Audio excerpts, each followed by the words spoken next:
Dealings with the Dead, number 41.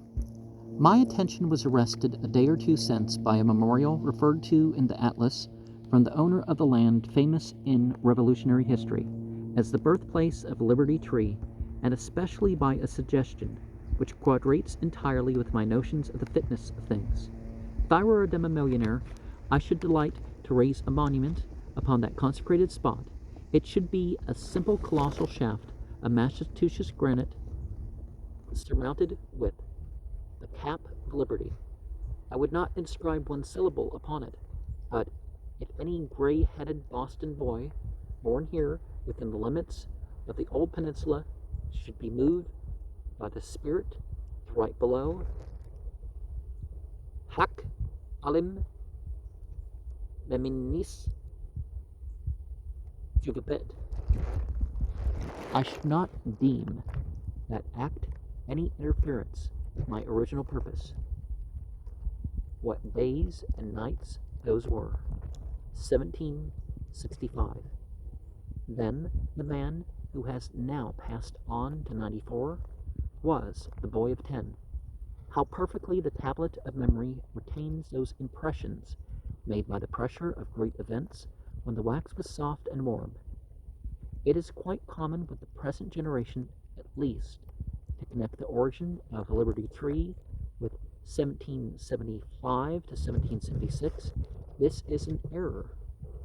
It became celebrated 10 years earlier during the disturbances in Boston on account of the Stamp Act, which passed March 22nd, 1765, and was to be in force on the 1st of November following. Intelligence arrived that Andrew Oliver, Secretary of the Province, was to be distributor of stamps. There was a cluster or grove of beautiful elms in the Hanover Square. Such was the name then given to the corner of Orange, now part of Washington Street, and Auchmuty's Lane, now Essex Street, opposite the southwesterly corner of Frog Lane, now Boylston Street, where the market house now stands. There was an old house with manifold gables and two massive chimneys, and in the yard in front of it there stood a large spreading elm. This was Liberty Tree. Its first designation was on this wise. During the night of August 13th, 1765, some of the Sons of Liberty, as they styled themselves, assuming the appellation bestowed upon them in the House of Commons by Colonel Barr, in a moment of the splendid but unpremeditated eloquence, hung upon that tree an effigy of Mr. Oliver and a boot with a figure of the devil peeping out, and holding the Stamp Act in his hand. This boot was intended as a practical pun, wretched enough, upon the name of Lord Bute. In the morning of the 14th, a great crowd collected at the spot. Some of the neighbors attempted to take the effigy down. The Sons of Liberty gave them a forcible hint, and they desisted. The Lieutenant Governor, as Chief Justice, directed the sheriff to take it down. He reconnoitered the ground and reported that it could not be done without peril of life. Business was suspended about town. After dark, the effigy was borne by the mob to a building which was supposed to have been erected as a stamp office. This they destroyed, and bearing the fragments to Fort Hill, where Mr. Oliver lived, they made a bonfire and burnt the effigy before his door. They next drove him and his family from his house, broke the windows and fences, and stoned Lieutenant Governor and Sheriff when they came to parley. All this upon the night of August 14th, 1765. On the 26th, they destroyed the house of Mr. Story, registered deputy of the Admiralty, and burnt the books and records of the court.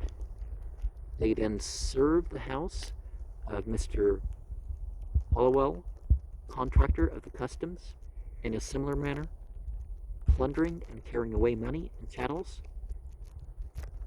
They next proceeded to the residence of the lieutenant governor and destroyed every article not easily transported, doing irreparable mischief by the destruction of many valuable manuscripts. The next day, a town meeting was held, and the citizens expressed their detestation of the riots, and afterwards manifested their silent sympathy with the mob by punishing nobody. Detestation.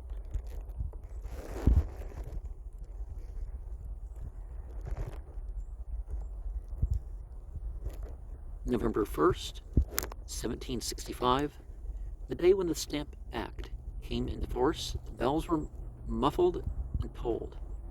The shipping displayed their colors at half-mast. The Stamp Act was printed with the death's head in the place of the stamp, and cried about the streets under the name of the folly of England and the ruin of America. A new political journal appeared, having for its emblem or political phylactery a serpent cut into pieces, each piece bearing the initials of a colony, with the ominous motto, "Join or die." More effigies were hung upon the large old elm, as Gordon terms it, Liberty Tree. They were then cut down and escorted over town. They were brought back and hung up again, taken down again, escorted to the neck, by an immense concourse hanging upon the gallows tree, taken down once more and torn into innumerable fragments. 3 cheers were then given, and upon a request to that effect, every man went quietly home, and a night of unusual stillness ensued. Hearing that Mr. Oliver intended to resume his office, he was required, through the newspaper, by an anonymous writer, to acknowledge or deny the truth of that report, his answer proving unsatisfactory.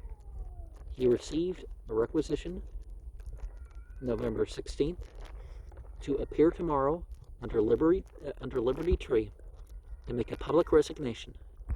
2,000 persons gathered then. Beneath that tree, not the rabble, but the selectmen, the merchants, and chief inhabitants. Mr. Oliver requested that the meeting might be held in the town house, but the Sons of Liberty seemed resolved that he should be treed. No place under the canopy of heaven would answer but Liberty Tree. Oliver came, subscribed an ample declaration, and made an oath to it for Richard Dana, J.P. This exactitude and circumspection on the part of the people was not a work of supererogation. Andrew Oliver was a most amiable man in private, but a most lubricous hypocrite in public life, as appears by his famous letters sent home by Dr. Franklin in 1772. After his declaration under the tree, he made a short speech expressive of his utter detestation of the Stamp Act. What a spectacle was there and then! The best and the boldest were there: Samuel Adams and John Jerry Gridley, Samuel Sewall and John Hancock, et ide genus omne, were in Boston then, and the busiest men alive. Their absence would have been marked. They must have been there. What an act of daring, thus to defy the monarch and his vicegerents! I paused this very day and gazed upon the spot, and put the steam upon my imagination to conjure into life and action that little band of sterling patriots gathered around, and that noble elm in their midst. In medio ramas anasak brachia pandit omus apaca engens. Therefore,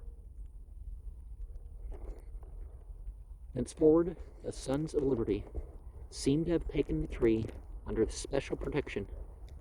On Valentine's Day, 1776, they assembled and passed a vote that it should be pruned after the best manner.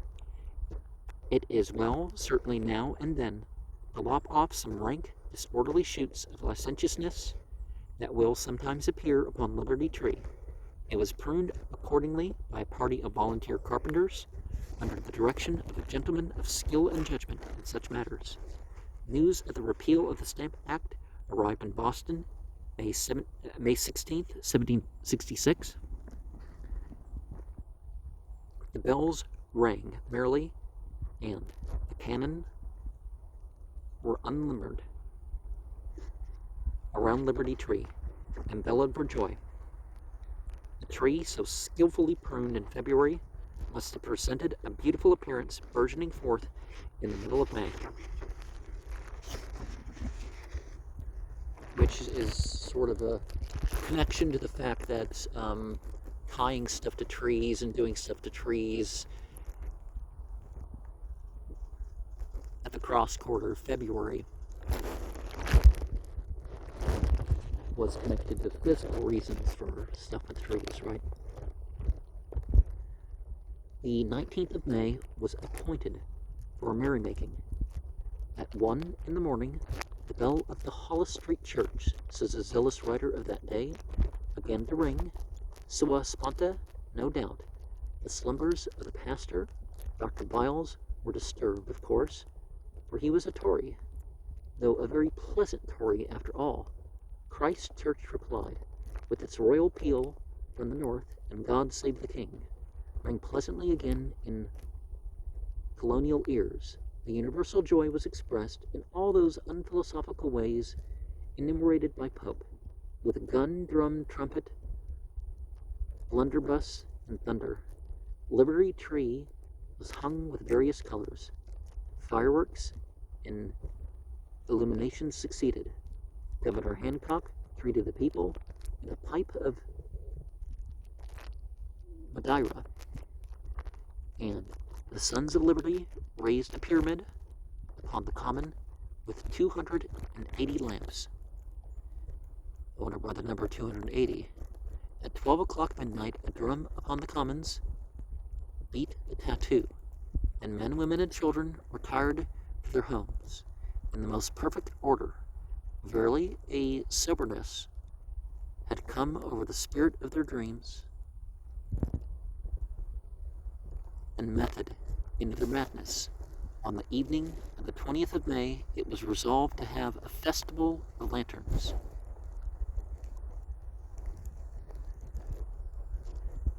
So, taking the place of, not same days, but taking the place of a Malkin and Beltane, right? The inhabitants vied with each other, and about dusk they were seen streaming from all quarters to Hanover Square. Every man and boy with his lamp or lantern. In a brief space, Liberty Tree was converted into a brilliant constellation, like the sparkling waters during the burning of Caligon's palace, described by Homer. The boughs, the branches, the various twigs of this popular idol were bright with splendors not their own, and shone with sparkling light.